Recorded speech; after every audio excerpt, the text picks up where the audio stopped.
One of the things that my dad told me right before he died was, if I want my kids to be able to hunt and fish and do things, I had to get involved. And I kind of naturally gravitated towards bighorn sheep just because they're such a majestic animal. You know, I just looked at it as if I ever wanted my kids to be able to have the fortune to view them, take photos of them, or possibly draw a tag one day, it was going to be up to me and my generation to do what we can to get them to survive. Without hunting, you wouldn't have conservation.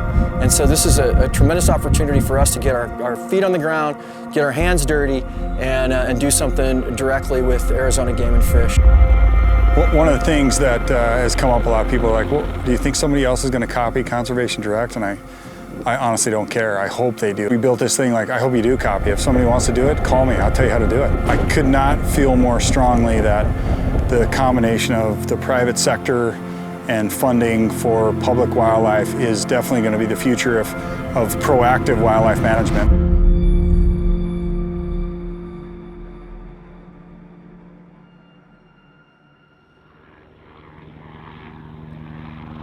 So right now there's a ewe coming in. Helicopter went out, they caught one coming in. We're going to grab it with the stretcher, bring it over to the table, and I'm going to show you kind of the basics of what they go through. Not all transplants are the same, but pretty much the same thing. We're going to draw blood, we're going to put a collar on it, they're going to give them some shots. Temperature check right off the bat is super important, and then there's a few other things that they're going to do.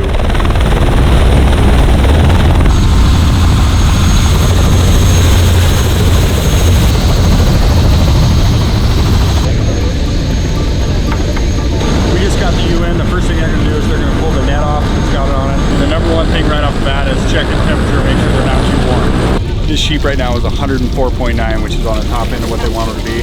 So right now they're going to cool them off. Number one priority is to keep them cool. If they get those 106, 107, they can die. So right now they're going to cool them off. All these have cooled down super quick. So cold water, get them cooled down, then go to work on them. Water butter. Next step, TJ's going to take a swab, both nasal swab and a throat swab. And that's to test for anything it would carry like Pasturella or any of the hemoglobin. So and everything is labeled with the sheep and the sheep number ear tag, so they know which animal it is. Okay, I am drawing the blood now. They take 3 different samples. We'll divide this up in 3 different things.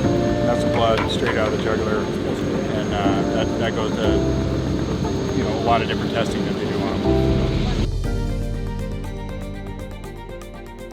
them. We're in about halfway done with the day, and every one of these projects I'm just blown away at the number of people that show up, the people that work hard, the money that goes into these things, how much logistics are involved. And sheep just don't take care of themselves. It takes somebody that actually cares, and there's a lot of awesome people here that really care about the future of sheep. Following with my kids, which is pretty cool.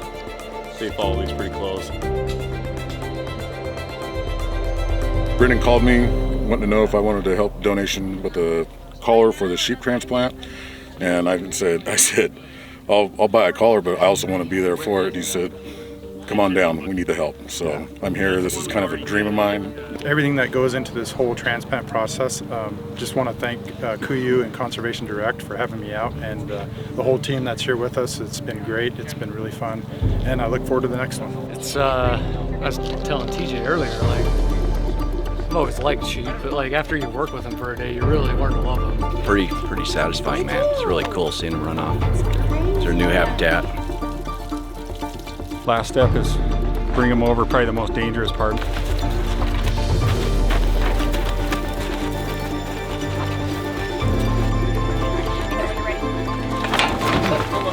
Let her legs go. Let them take the Nope. Oh, there was lots of door there. Shove her in there. Shove down. Come on, your legs. Well, Woo! It was a rodeo. This is a mean ewe. They're not all nice. When we do a project, a lot of times we're asking for funding in a 2 years in advance to be able to even have the capacity, have the financial resources available to do a translocation or an augmentation. And so when we're working on something like this, and this type of contribution or private sector kind of comes in and contributes, that means it frees up those dollars that had been ear tagged 2 years in advance to be able to then expand on what we can do that fiscal year. It's got a ripple effect in our capacity to do wildlife conservation across the state. The scope and scale of what a single contribution at this level means to us is huge. I've been a sheep hunter my whole life, so for me personally, like, to be able to give back a little bit compared to what it's given to me is pretty special. And then to have the customer participation to purchase all the collars, and then, you know, customers and friends show up here. It's humbling to be a part of this, and I'm just glad I get to do this. I mean, this really is the fun stuff. Translocations are important because it helps us maintain bighorn sheep across the state as humans start to fragment the habitats and prevent those populations from being able to move back and forth. And this population has gone from very low to one of our best producing populations in the state. It's also MOV free. We're moving them into the Galero Mountains, and now we're trying to fill in that range with these translocations. Well, pretty awesome day. Last chopper just got down. Wind picked up this afternoon. We caught 18 sheep, 3 rams. The goal is 20, but you know, it's not exact science. So we got 18 sheep in the trailer. Got another capture in 2 days, but tomorrow we're gonna let them go. So it'll be, they'll stay overnight in the trailer, and then we're going to their new home.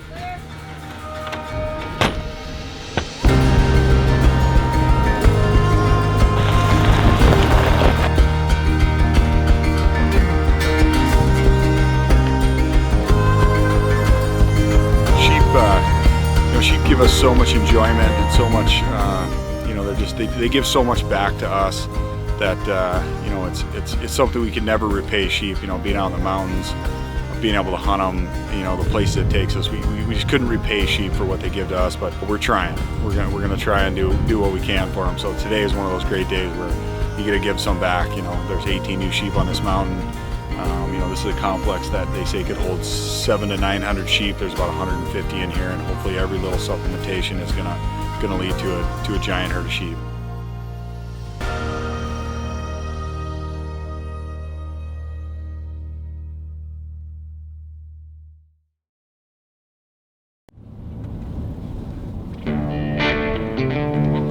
So this project is very unique because it's basically 2 captures happening simultaneously. Okay, we're heading back to you. 98% of the terrain that these sheep live in, you can't get to without a helicopter. However, the downside to that is a lot of these sheep move between that area and they'll move into this urbanized area where we can't operate a helicopter. We're trying to mitigate the situation where we've got a lot of sheep in an urban area and immediately adjacent to, I think, the largest copper mine, open pit copper mine in North America. We caught 30 sheep between darting and helicopters in, you know, just over a day. We can take these sheep and we can move them to places that are appropriate for sheep, that are appropriate for hunting. So this is, you know, this is conservation dollars at work, really.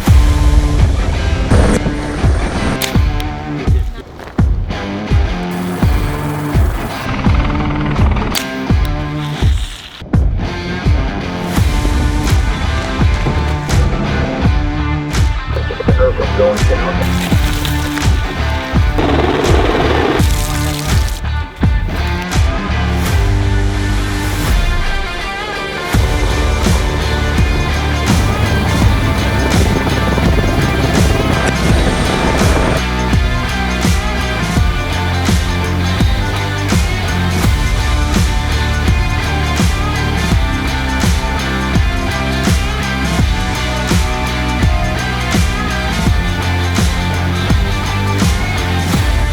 It's not unique in that there's private funding. That's not unique. I mean, a lot of foundations and things privately fund projects and passion projects and stuff like that. But to be able to just come together with a state agency, with Arizona Desert Bighorn Sheep Society, and with 3 brands, KUIU Wild Society and Leupold, to fully fund it, like 100%. This project is $164,000. That was the number they sent to do all the sheep transplants for the state of Arizona in 2021. We are fully funding it. 100% came from the private sector. It's amazing.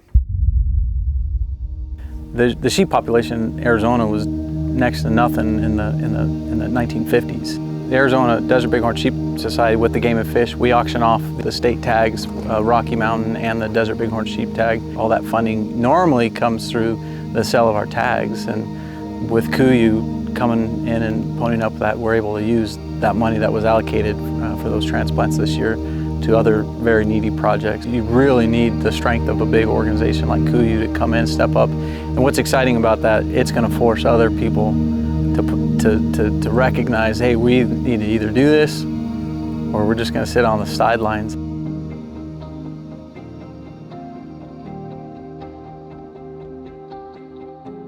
All right, we're at the 4th transplant of the Arizona Conservation Direct project.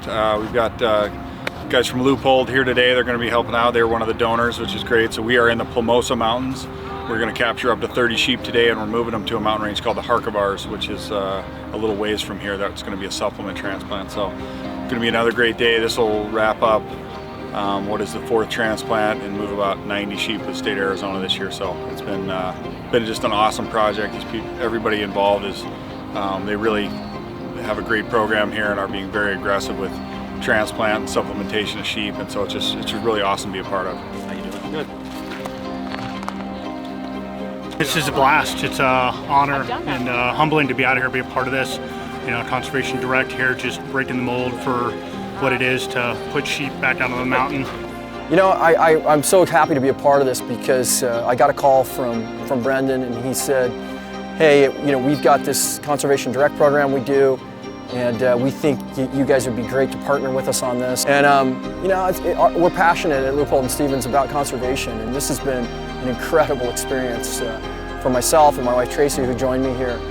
Just working with the vets, the biologists, all of the great people at KUIU, and putting this incredible project together. So I think a lot of times government is pitted against the private sector, but in reality we all want the same thing: to preserve, to conserve, to be able to recreate, be out here in the wilderness, to hunt, to fish, and play in the beautiful outdoors that we're stewards of. We're big believers that hunting is conservation. It's just that simple, and I think that we all know what the dollars that come in from the Pittman-Robertson Act do, and you know, what hunters actually provide in terms of conservation. And frankly, you know, without hunting, you wouldn't have conservation.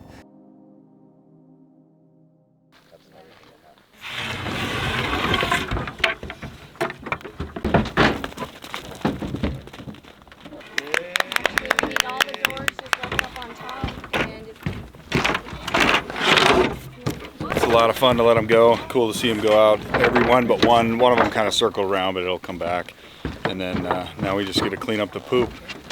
So that's a transplant. This was first of its kind for us, and hopefully we can do this many times over. You Won't be the last with us. You set the standard now for industry. We'll see what comes out of that. Oh, I think a lot of people step up, and we're just thrilled to be a part of it. And seeing those things jump out in a new home is it's amazing. We moved 82 sheep, 30 of them Rocky Mountain Bighorns, and 52 desert sheep to 4 different locations. Just want to say thank you to Leupold, to Wild Society, to the Arizona Desert Bighorn Sheep Society, and to the Arizona Game and Fish for allowing us to be part of this project. And mostly I want to say thanks to all the customers that donated.